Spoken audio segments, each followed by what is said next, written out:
El orgullo catequizado y condenado. Porque ¿quién te distingue? ¿O qué tienes que no hayas recibido? Y si lo recibiste, ¿por qué te glorías como si no lo hubieras recibido?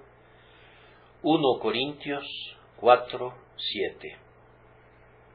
El orgullo crece con presteza igual que otras malas hierbas. Puede vivir en cualquier suelo. Prolifera en el corazón natural, brota sin siembra, crece sin riego e incluso se arraiga muy fácilmente en el corazón renovado cuando Satanás desparrama ahí un puñado de su semilla. De todas las criaturas en el mundo, el cristiano es el último ser que debería sucumbir al orgullo y, no obstante, contamos con la triste evidencia, tanto de la historia como de nuestra propia observación, y peor aún, también de nuestra propia experiencia personal, que los cristianos están expuestos a la altivez para su propia vergüenza. Pablo se propuso lidiar muy enérgicamente con esta enfermedad cuando la vio cundir entre los corintios. Consideró que era necesario hacerlo, pues estaba conduciendo a otros males sumamente ignominiosos. El orgullo y la arrogancia habían inducido a los miembros de la iglesia en Corinto a escoger para sí distintos líderes y a agruparse bajo estandartes independientes. Los seguidores de este individuo pensaban que eran mejores que los seguidores de aquel otro.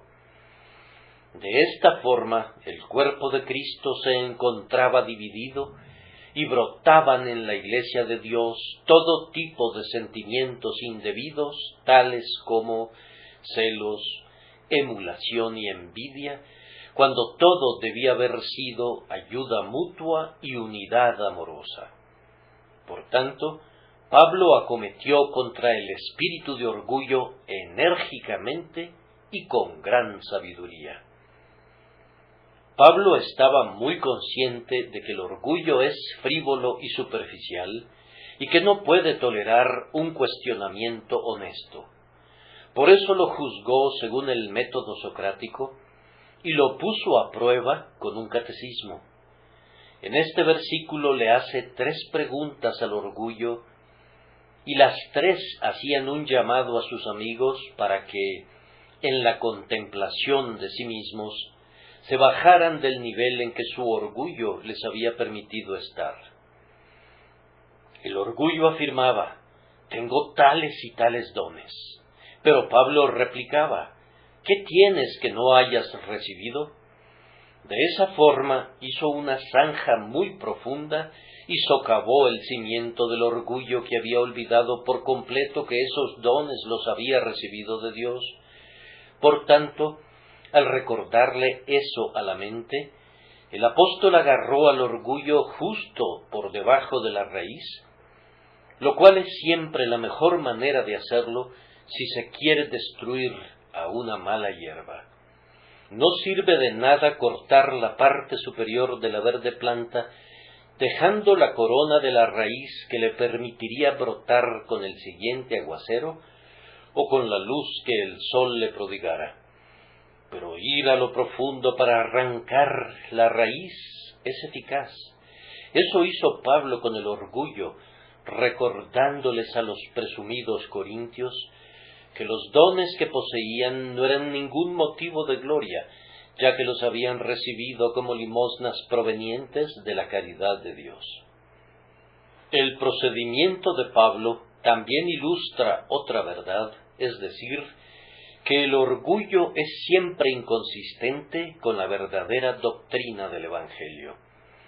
Pueden usar esta regla respecto a cualquier predicación o enseñanza con la que se encuentren. Si conduce a un hombre legítima y lógicamente a jactarse de sí mismo, no es verdadera. Nuestros expertos en química usan tornasol para detectar la presencia de algún ácido en cualquier líquido que se les envíe, pues el papel adopta entonces un tinte rojizo. Y ustedes pueden usar esta regla para hacer su análisis.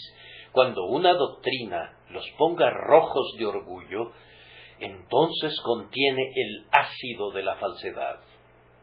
Lo que causa engreimiento no es de Dios, pero lo que abate al hombre y exalta a Jesucristo tiene al menos dos de las señales de la verdad. Lo que glorifica al hombre no podría ser revelado por Dios, pues Él ha dicho que nadie se jactará en su presencia. Este tipo de enseñanza podría parecer muy lustrosa con una afectada santidad y muy fascinante con una pretendida espiritualidad, y pudiera haber mucho en los más preciados deseos de ustedes que hiciera inclinar su corazón hacia ella, como siempre lo hay en las novedades del presente día. Pero examínenla para ver si es de Dios mediante el análisis aquí sugerido. Si con una blanda mano acicala sus plumas de la manera correcta y los hace pensar, ¡cuán excelente soy yo!, deberían huir de ella de inmediato. El simple hecho de que los halague debería servirles de cuerno de niebla para advertirles del peligro. A cada doctrina que fomente el orgullo, díganle, «Quítate delante de mí, Satanás, porque no pones la mira en las cosas de Dios y de la verdad, pues de otra manera no hablarías tan bien de mí». Mi objetivo esta mañana será proponerme hacer con nuestro propio orgullo lo que Pablo intentó hacer con el de los Corintios, es decir, ahondar más de lo que generalmente lo hacemos cuando medimos nuestras propias habilidades. Y luego voy a intentar usar la azada de plata de las doctrinas de la gracia para que la cicuta del orgullo sea arrancada de raíz. Mirando al texto advierto, primero, una pregunta que tiene una fácil respuesta. ¿Quién te distingue? ¿O qué tienes que no hayas recibido? En segundo lugar, una pregunta que ha de responderse con vergüenza. Y si lo recibiste, ¿por qué te glorías como si no lo hubieras recibido? Y luego, en tercer lugar, voy a solicitar su atención durante unos cuantos minutos hacia nuevas preguntas sugeridas por estas preguntas. Que el Espíritu Santo bendiga misericordiosamente esta palabra. En forma doble, el apóstol nos hace una pregunta que tiene una fácil respuesta. Pudiera ser que algunos se desconcierten con estas preguntas, pero no creo que haya aquí tales personas, pero en todo caso no pertenecen a nuestra iglesia. Cuando se nos pregunta, ¿quién te distingue?, nuestra respuesta inmediata es, Dios, por su gracia, nos ha distinguido. Y si se nos preguntara, ¿qué tienes que no hayas recibido?, nosotros respondemos, no tenemos nada excepto nuestro pecado, pues toda buena dádiva y todo don perfecto desciende de lo alto, del Padre de las luces. Nos alegra en especial oír que Pablo diga eso, porque él era lo que en la actualidad se describe como un hombre que se ha hecho a sí mismo. Sucede muy frecuentemente que un hombre que se hace a sí mismo siente mucho respeto por su Hacedor. ¿Acaso no es natural que adore a su Creador? Pablo era un hombre que en lo que concernía a la iglesia cristiana se había abierto paso sin ayuda de nadie. Comenzó en esa iglesia sin gozar de ningún respeto, antes bien, sospechaban de él.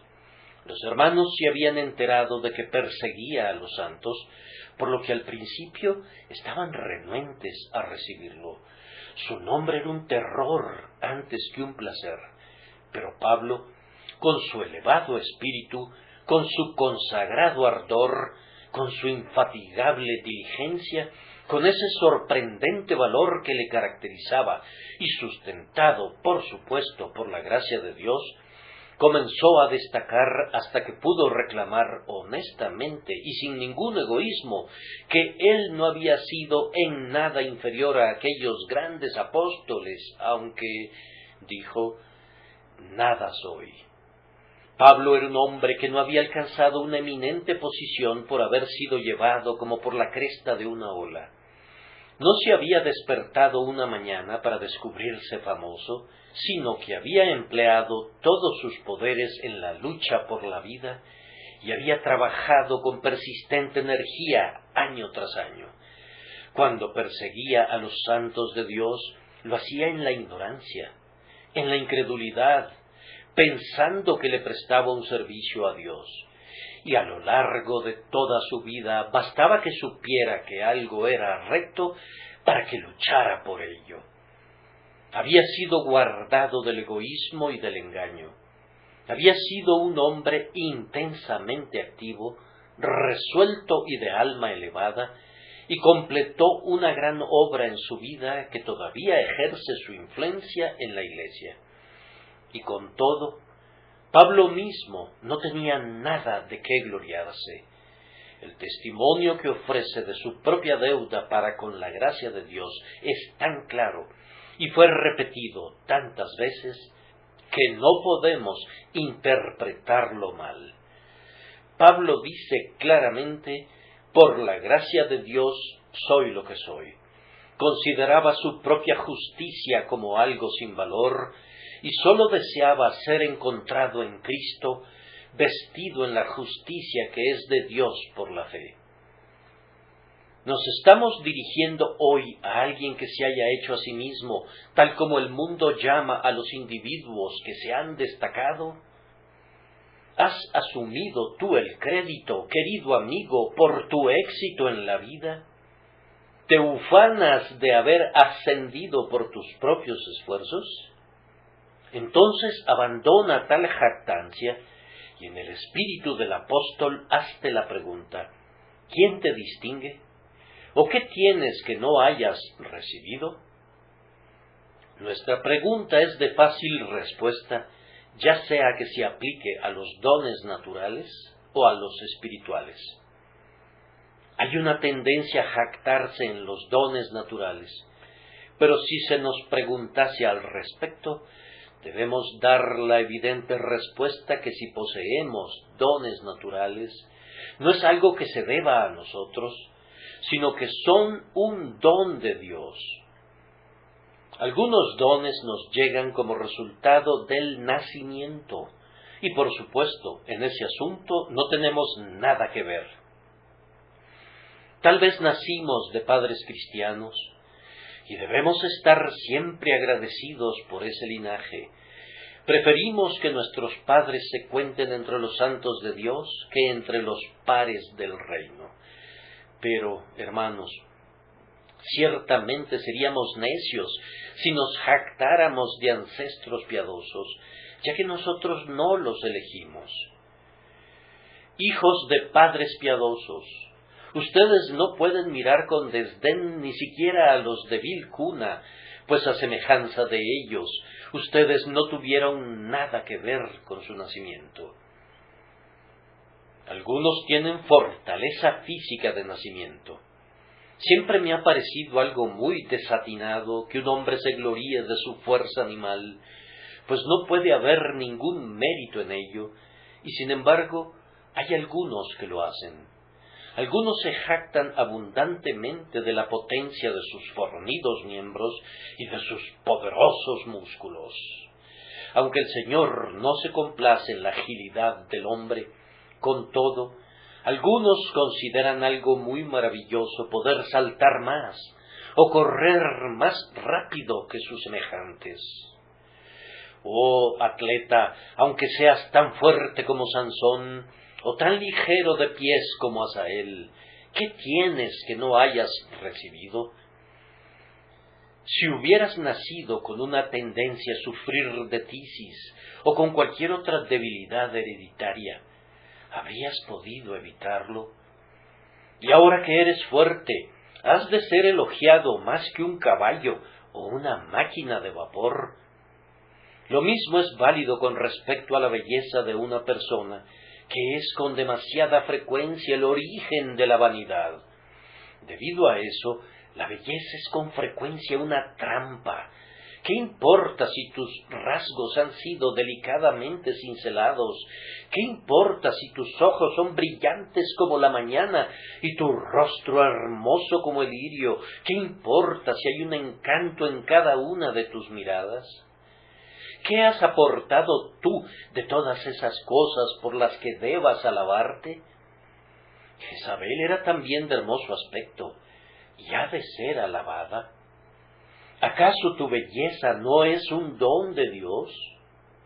Bendice a tu Creador por ello, pero no desprecies a quienes sean menos atractivos, pues haciéndolo desprecias a su Hacedor. Cuán a menudo oímos una risa que brota a espaldas de personas que son de alguna manera grotescas, o tal vez deformes. Pero Dios las hizo, ¿y quién se atrevería a recriminar burlonamente al Hacedor por lo que ha hecho? ¿Qué tienes tú, oh hermosa entre las mujeres? ¿Y qué tienes tú, oh gallardo entre los hijos de los hombres, que no hayan recibido? Despójense entonces de esos aires remilgados y dejen de andar meneando la cabeza. Lo mismo es válido con respecto al rango que viene del nacimiento. Algunos seres nacen siendo nobles según los arreglos heráldicos. ¿En qué sentido es noble un bebé recién nacido?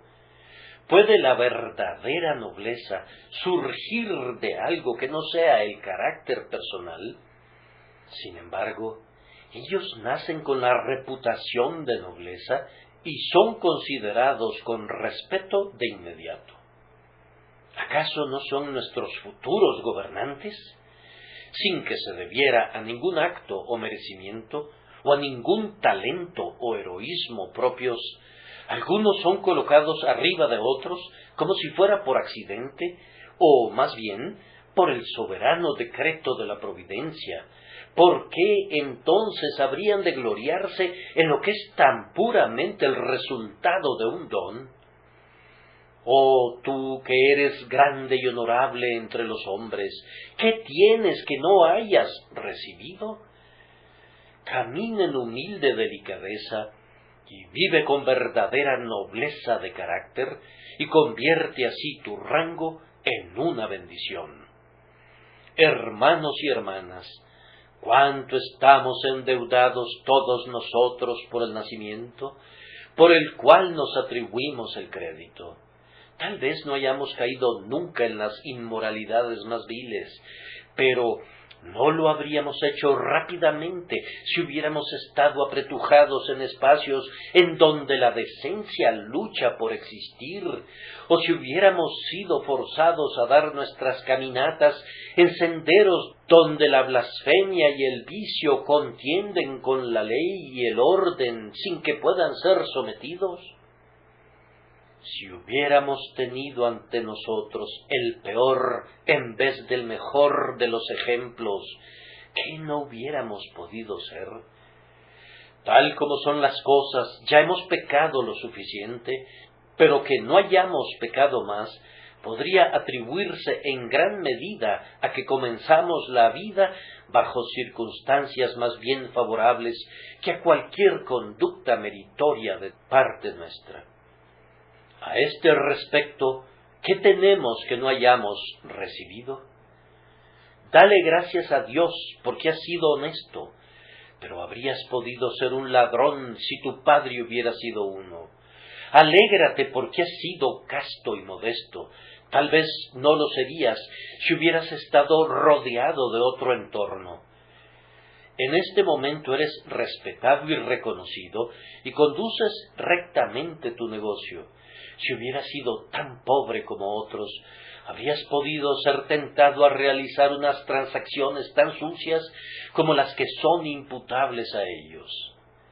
En estos asuntos comunes de moralidad, no podríamos saber cuánto le debemos al nacimiento y cuán poco a nosotros mismos. Ciertamente el aplauso que nos recetamos a nosotros mismos cesa cuando oímos la pregunta: ¿qué tienes que no hayas recibido? En el tema del talento hay diferencias muy grandes. Un hombre se abre paso muy pronto en el mundo allí donde otros fracasan. Sin importar dónde se le ponga, amasará su fortuna. Y sus amigos dicen en broma que si fuera transportado al desierto del Sahara, vendería la arena con una ganancia. Pero, ¿quién le dio ese talento? ¿Qué tiene que no haya recibido? Otro puede estudiar un arte o una ciencia y volverse competente en ellas en un breve tiempo. Cuando es muchacho es un líder en la escuela y como adulto es eminente en su esfera. Con todo, ¿no son su sabiduría y su discernimiento dones del cielo? Otro hombre tiene el don de la elocuencia y habla bien, mientras que su prójimo tiene facilidad para escribir.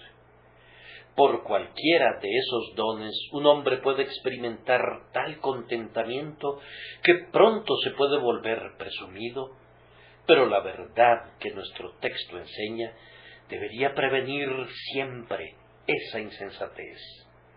¿Qué tienes que no hayas recibido? Lo que Dios te dio a ti pudo habértelo suprimido, y el hombre a quien tú desprecias pudo haber recibido tus dones. Él habría sido un necio por despreciarte de no haber tenido tú esos dones, y tú eres ahora un insensato por despreciarlo a él. ¿Qué diferencias hay también en el grado en que los hombres pueden superarse gracias a la educación? Ahora hay una mejor oportunidad para la educación para todos los rangos y condiciones de personas, por lo cual yo estoy sinceramente agradecido y espero que la verdadera religión participe de esa ventaja. Pero no todos los alumnos educados en la misma escuela la abandonan con igual grado de instrucción. Uno es listo y el otro es torpe. Uno se las ingenia para destacar, mientras que otro está condenado a quedarse en la retaguardia.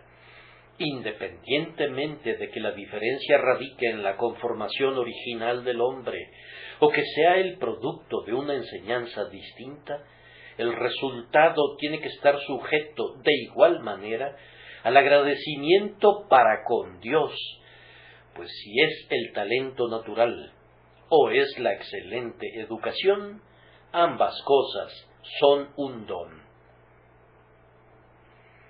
Sucede exactamente lo mismo con la riqueza. Podría dirigirme a alguien a quien Dios le ha dado una gran riqueza, pero, mi querido amigo, en el curso de la acumulación de esa riqueza, tú has tenido abundante evidencia de que Él te da el poder para hacer las riquezas. Hubo un tiempo cuando tenías muy poco, y una singular providencia te puso en el camino del progreso.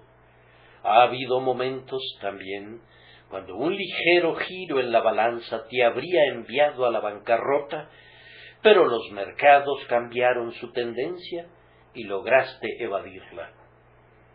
Has visto que unos que iban adelante de ti en la carrera de la prosperidad se quedaron muy rezagados, y aunque Dios te ha prosperado, sé que ha habido momentos de ansiedad en los que has tenido que alzar tus ojos al Altísimo e implorarle pidiendo que su ternura y su misericordia te ayudaran y libraran. Bien, en la medida en que esta riqueza es una bendición, si sabes usarla rectamente, debes atribuir su posesión a Dios, que te ha hecho su mayordomo. Me dices que has tenido un ojo más perspicaz, que has sido más diligente que otros, y que también has tenido un mejor juicio. Cierto, pero ¿quién te dio el juicio y quién te dio la salud con la que has podido ser diligente? Muchos otros hombres han sido igualmente diligentes y sin embargo han fracasado. Muchos otros han estado igualmente dispuestos a trabajar, pero se han visto incapacitados por alguna enfermedad. Muchos otros han tenido un ojo perspicaz, pero su juicio se ha visto desconcertado por el infortunio. Alguien más comenzó la vida con un cerebro tan claro como el tuyo, pero ahora está confinado en el asilo y tú estás todavía en posesión de todas tus facultades. Oh señores, no hagan nunca sacrificios a su red, ni ofrezcan sahumerios a sus mallas, diciendo: nosotros rescatamos estos tesoros de las profundidades. Antes bien, bendigan a Dios porque les ha dado todas las cosas terrenales que poseen, pues ¿qué tienen que no hayan recibido? Yo quisiera que ustedes sintieran con mayor intensidad que sólo son mayordomos, que sus posesiones les han sido prestadas para ser usadas para la gloria de Dios y para el bien de otros, y no para ser despilfarradas ni acaparadas egoístamente. Pero ahora, hermanos y hermanas, esto es muy enfáticamente cierto respecto a nuestros dones espirituales, y yo los invito a considerar esta verdad. ¿Qué tienes que no hayas recibido? Durante mucho tiempo ha habido una gran discusión doctrinal entre los calvinistas y los arminianos sobre muchos puntos importantes. Yo estoy personalmente persuadido de que únicamente el calvinista está en lo correcto en algunos puntos y que únicamente el arminiano está en lo correcto en otros puntos. Hay mucho de verdad en el lado positivo de ambos sistemas y mucho de error en el lado negativo de ambos.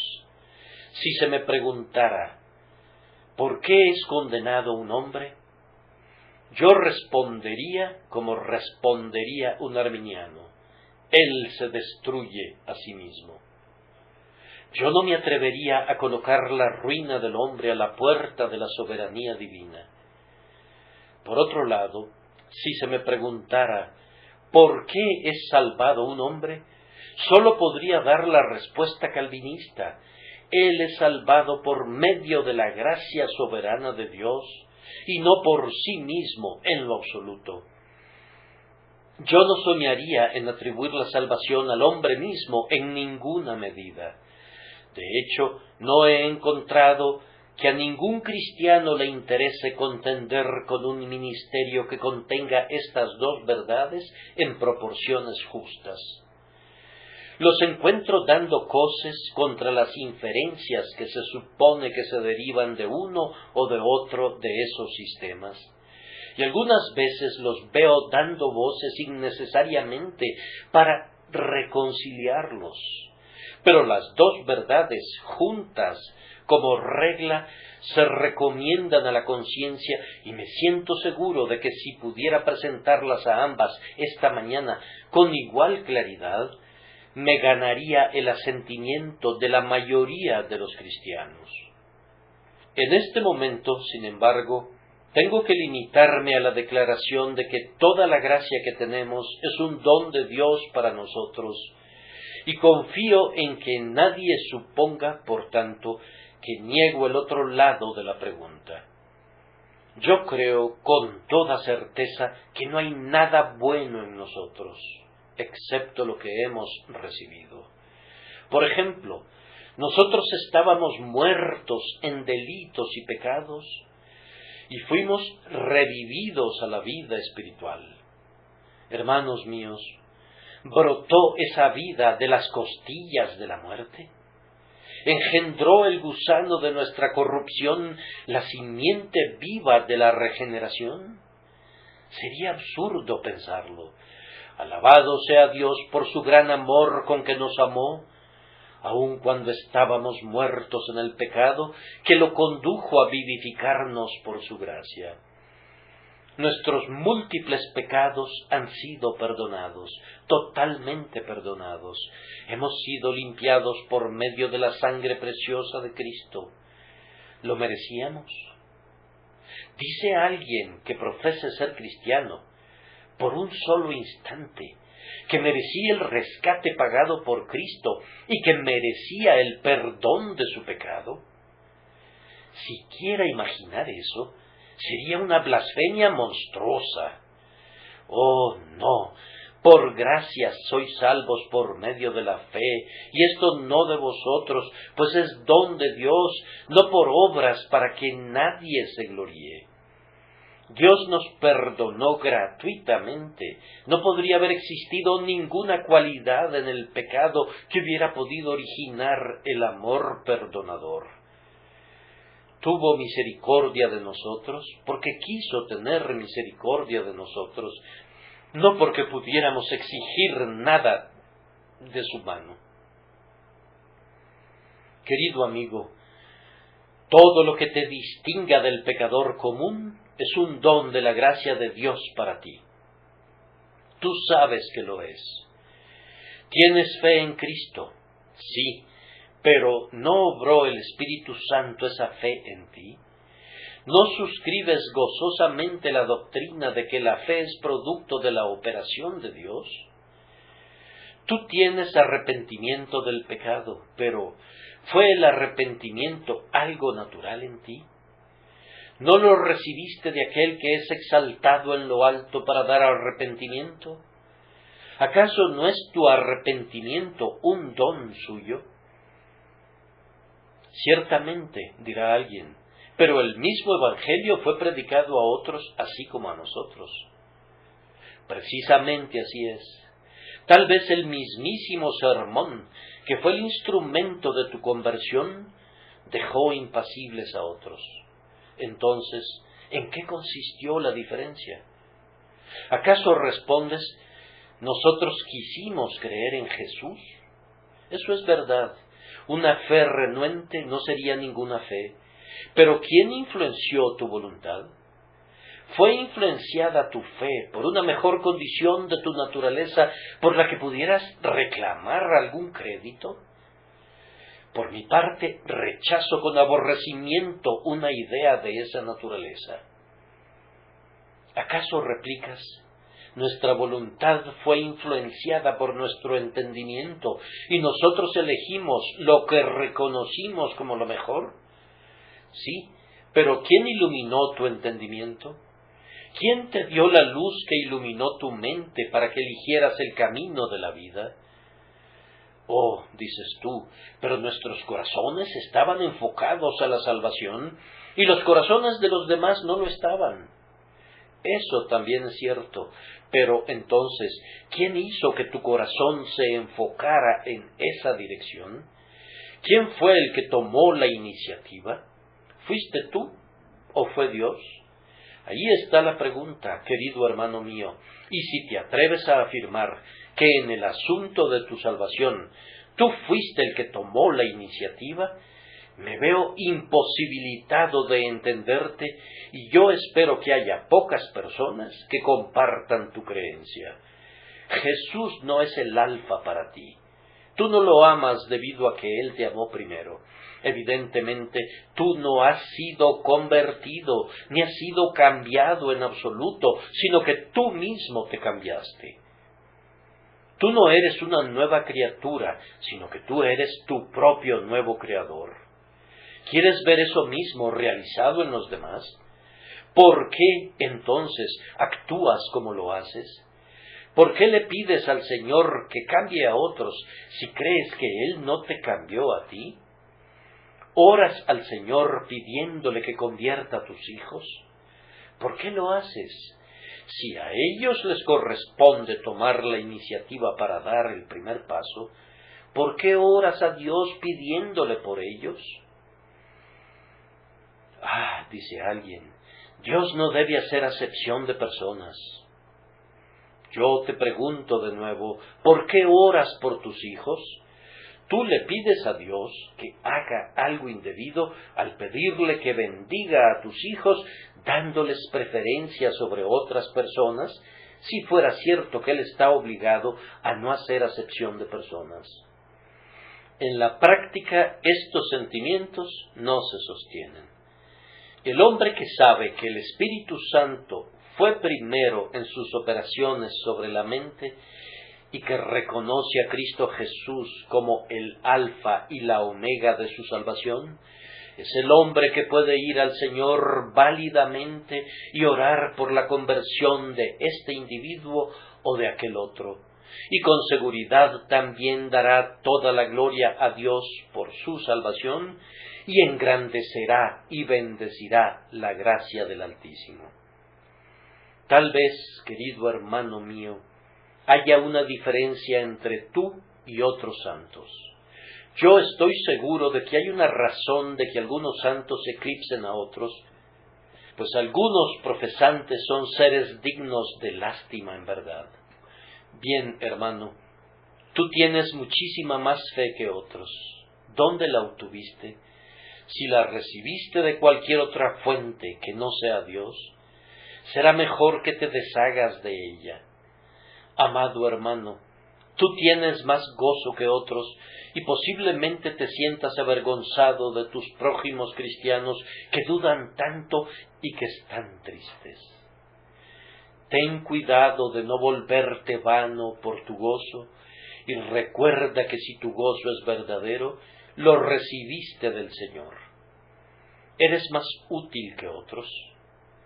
No puedes evitar mirar a ciertos profesantes que están ociosos y desear poder ponerlos a trabajar. Eso me pasa a mí. Me gustaría poder poner un agudo alfiler en sus muelles cojines, pero a pesar de eso, ¿quién nos da actividad? ¿Quién nos da utilidad? ¿Quién nos da celo? ¿Quién nos da valor? ¿Quién nos da todo?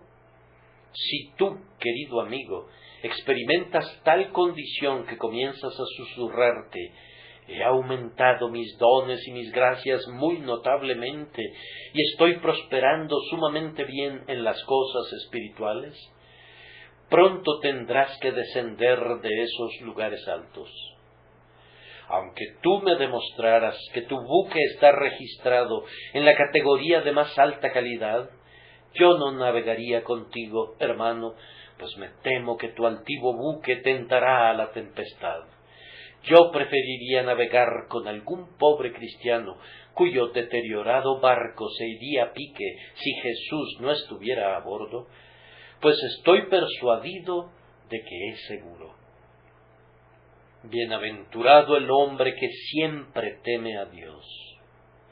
Bienaventurado el hombre que yace postrado al pie de la cruz y que respecto a todo lo que tiene, ya sea temporal o espiritual, atribuye todo al dador de todo bien.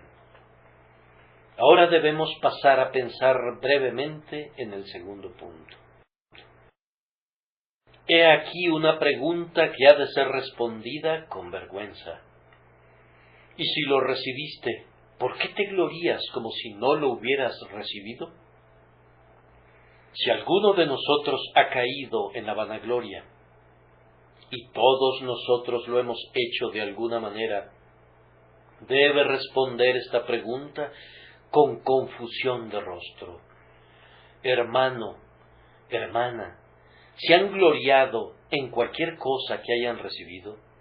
Entonces consideren cuán erróneamente han actuado, pues le han robado a Dios su honra. Gloriarse en el hombre es completamente inconsistente con gloriarse en Dios.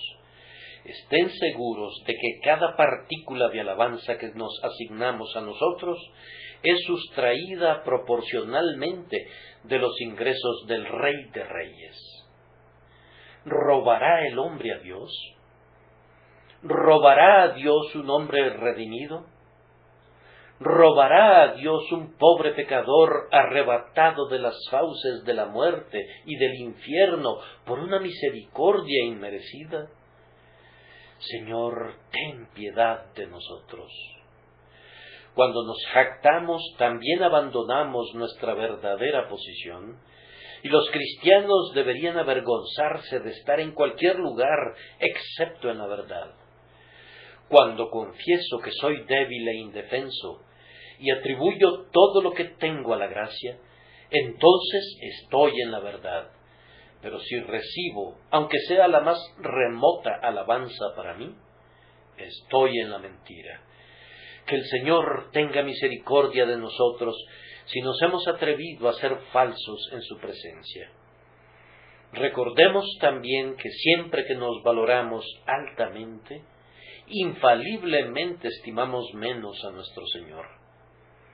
¿Ves alguna belleza espiritual en ti mismo? Eso es porque no conoces la verdadera belleza. Dices, yo soy rico y me he enriquecido. Entonces no sabes nada, o sabes muy poco acerca de lo que es la verdadera riqueza. Has confundido el oropel con el oro y los andrajos con las vestiduras. Te aconsejo que le compres a Jesús oro refinado en fuego y lino fino con el que puedas ser vestido.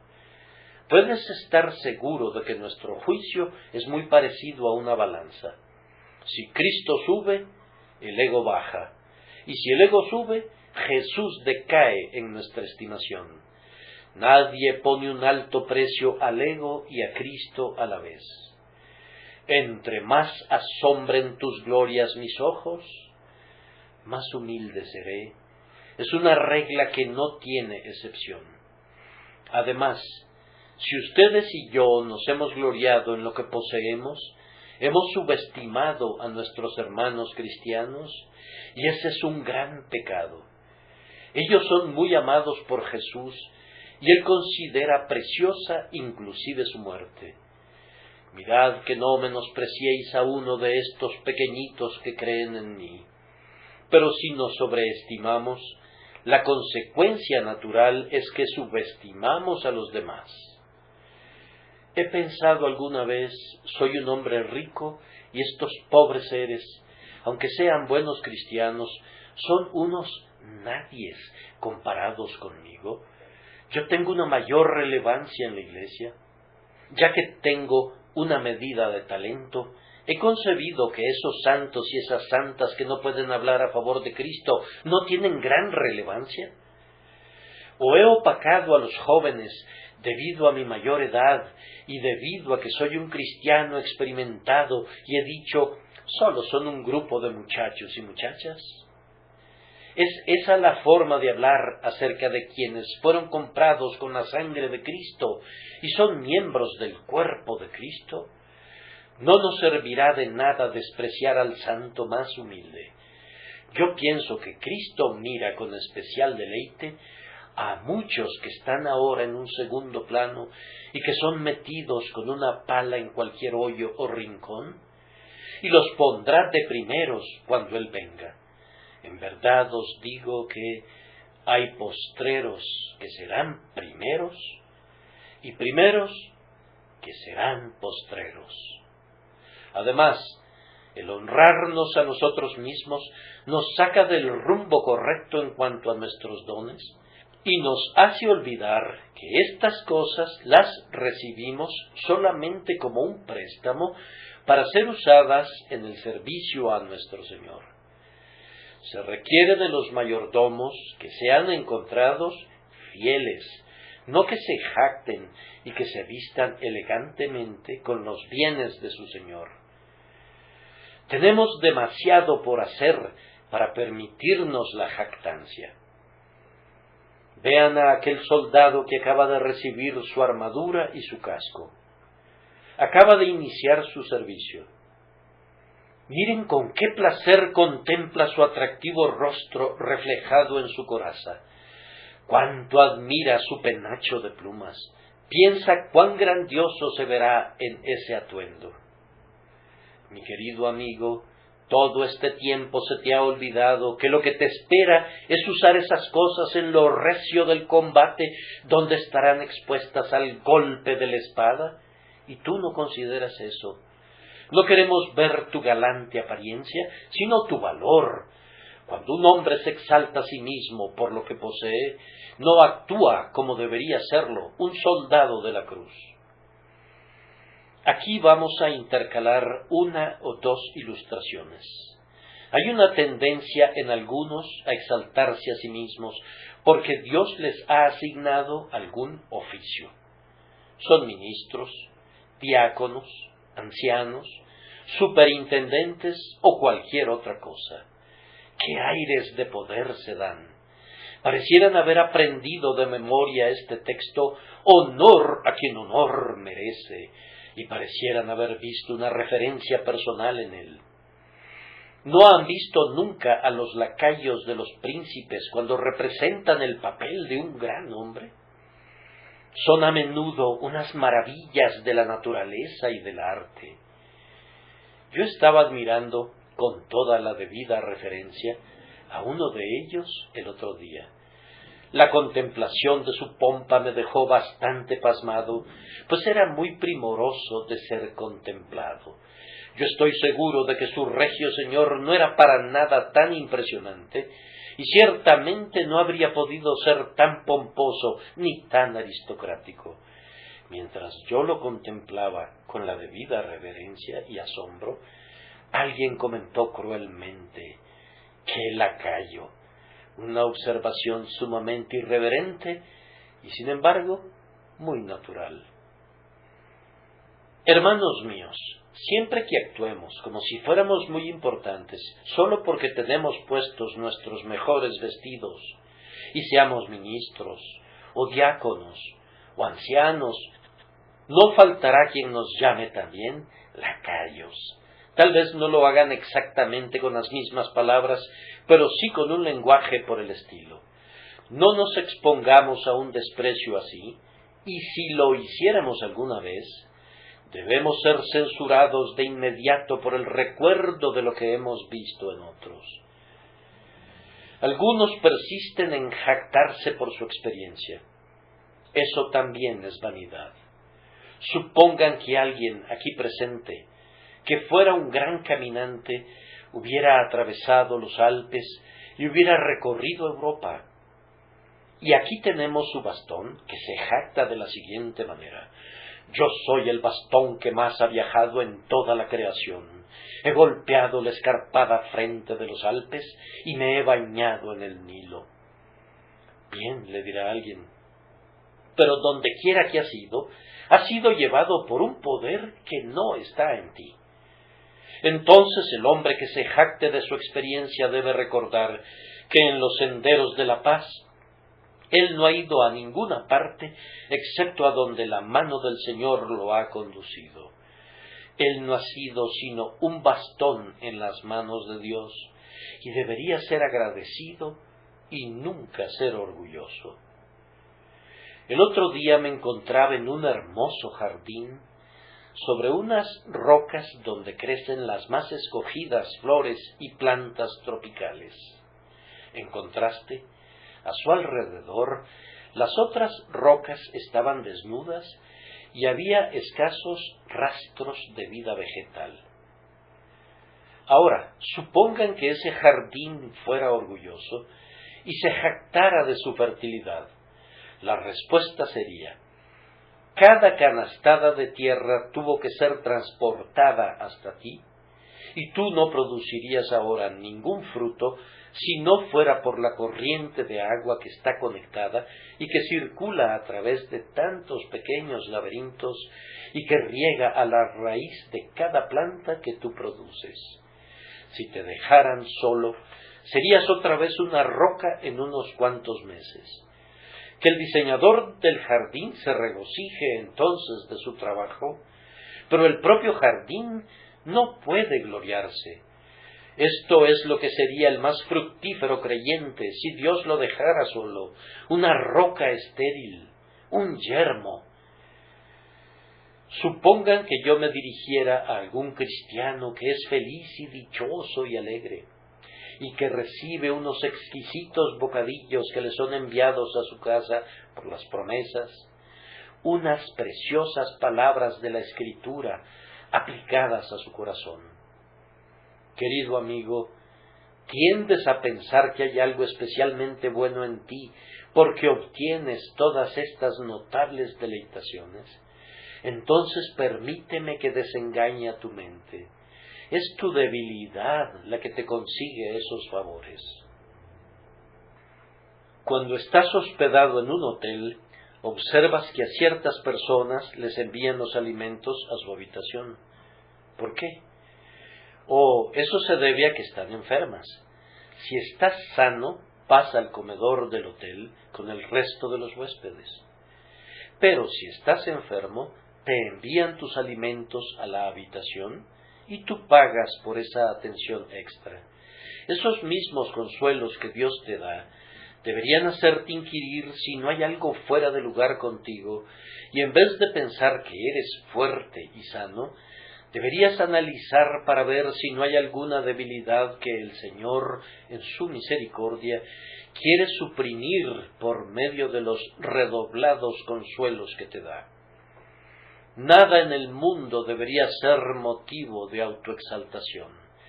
Nada de lo que nuestro Dios nos da debería inducirnos a tener un alto concepto de nosotros mismos.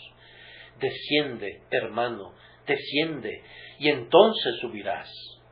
El camino al cielo es cuesta abajo, no es cuesta arriba.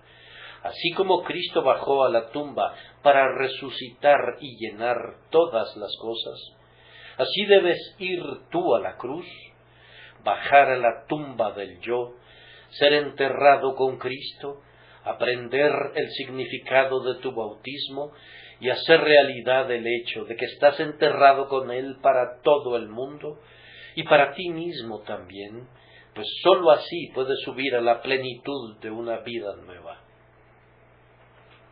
Ocuparán nuestra atención ahora, en tercer lugar, otras preguntas que son sugeridas por estas preguntas. ¿Cuáles son? La primera es, ¿le he dado a Dios alguna vez el lugar que le corresponde en el tema de mi salvación? Es válido hacer esta pregunta, pues yo me acuerdo que cuando fui convertido a Dios, y convertido verdaderamente, por cierto, yo no sabía que era una obra del Espíritu en mi corazón. No entendía que era el resultado de una gracia especial. Había oído la predicación general del Evangelio, pero no había aprendido aún las peculiares doctrinas de la gracia. Y me acuerdo muy bien que estaba sentado pensando en mi interior. He sido renovado en mi mente, he sido perdonado, he sido salvado. ¿Cómo sucedió eso? Y lo atribuí a lo siguiente, que yo había oído el Evangelio. Pero como sabía que muchos no habían tenido nunca una oportunidad de oírlo, vi una gracia especial en el hecho de que tuve la oportunidad de oírlo. Pero luego me dije, hay otros que lo han oído, pero no fue bendecido para ellos. ¿Cómo llegó a ser bendecido para mí?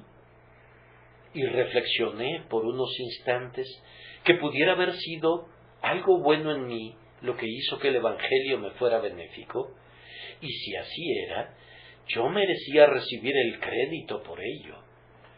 De alguna manera la gracia que Dios me dio hizo que lanzara esa teoría a los vientos y llegué a la siguiente conclusión. Tiene que ser Dios quien hizo la distinción, y habiendo albergado ese pensamiento en mi mente, las doctrinas de la gracia siguieron como algo natural. Basta saber en la práctica que ha habido una obra especial de la gracia en tu propia alma para colocar al Señor donde debe estar en tu credo, pues algunos asignan un lugar muy secundario al Señor en el asunto de su salvación. El hombre es muy grande para ellos y a Dios lo consideran pequeño, pero la verdadera teología reconoce que Dios es el propio sol del sistema, el centro, la cabeza, lo primero y lo más importante. ¿Has hecho tú eso? Si no fuera así, corrige tu punto de vista y obtén una visión más clara del Evangelio de la gracia. Que el Espíritu Santo te ayude en eso. Conocer las doctrinas de la gracia será valioso para tu consuelo, tenderá a tu estabilidad y también te conducirá a buscar la gloria de Dios.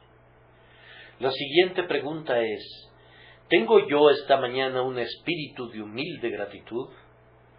¿Cómo me siento?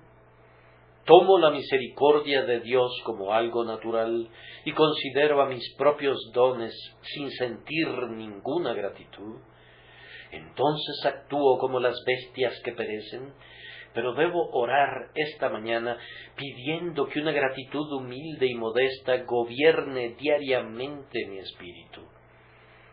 Tal gratitud te hará alegre, te hará denodado, será de hecho una atmósfera en la que todas las gracias cristianas crecerán con la bendición del Espíritu de Dios. A continuación, en vista de que he sido un receptor, ¿qué he hecho yo para dar a mi vez? La intención no habría podido ser que yo recibiera y que nunca diera, pues si ese fuera el caso, me correspondería una triste porción. Ustedes saben que en el norte de Inglaterra solían fabricar, y todavía fabrican, alcancías de barro para los niños.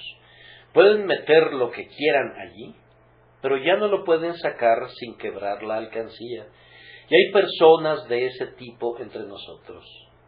Algunas han muerto recientemente, y sus propiedades han sido reportadas al tribunal testamentario. Se metieron muchas cosas en ellas, pero no se podía sacar nada de ellas, y por consiguiente tuvieron que ser quebradas. Yo solo espero que cuando fueron quebradas, el oro y la plata hayan tenido un fin adecuado. Qué triste ser como las alcancías, no ser de ninguna utilidad mientras no te rompan. Debería gustarnos recibir y dar al mismo tiempo. No deberíamos ser como una laguna estancada, como un mar muerto que recibe el agua de los ríos durante todo el año, pero no da ninguna corriente en pago, y por eso se vuelve un lago de aguas estancadas y pútridas. Seamos como los grandes lagos de América, que reciben a los poderosos ríos, pero los hacen fluir hacia afuera de nuevo, y por consiguiente se mantienen frescos y claros. La siguiente pregunta es, puesto que todo lo que he tenido lo he recibido por la gracia de Dios, ¿no podría recibir más? Vamos, hermanos y hermanas, yo quiero que sean ambiciosos con respecto a las cosas de la gracia. Codicien con avidez los mejores dones. Si tienen fe, ¿por qué no habrían de tener más? Si Dios les dio esperanza, gozo, experiencia, ¿por qué no habría de darles más? No están estrechos en Él, solo podrían estar estrechos en ustedes mismos. Traten de eliminar esos obstáculos y pídanle al Señor que les dé más gracia. Otra pregunta: si los cristianos han recibido todo lo que tienen, pecador, ¿por qué no habrías de recibir tú igual que lo hacen ellos? Si fuera verdad que los cristianos obtuvieron esas cosas buenas de ellos mismos, entonces tú, pobre pecador, podrías desesperar, pues tú sabes que no hay nada bueno en ti. Pero si el mejor de los santos, si el mejor cristiano en el cielo no tiene nada que no haya recibido, ¿por qué no habrías de recibir tú? Recibir, tú lo sabes, no es nunca algo difícil. Yo les garantizo que de todas las personas que viven en Londres, no hay nadie que no pudiera recibir. Hagan el experimento ahora. Tomen 1000 libras y vean cuántos entre nosotros seríamos incapaces de recibirlas. Si hubiera una persona en las cercanías que no quisiera recibirlas, les digo quién sería. Es el hombre que se considera tan rico que ya no le interesa tener más. Tampoco puede recibir el fariseo altivo, que es justo con justicia propia. Pero ustedes, pobres pecadores vacíos, buenos para nada, pueden recibir. Y aquí está la misericordia. A todos los que le recibieron, a los que creen en su nombre, les dio potestad de ser hechos hijos de Dios. Abran esa mano vacía, abran ese corazón vacío. Que Dios nos conceda que puedan ser abiertos por su propio Espíritu Divino y que ustedes puedan recibir, y luego yo sé que se unirán con nosotros diciendo: de su plenitud tomamos todos, y gracia sobre gracia.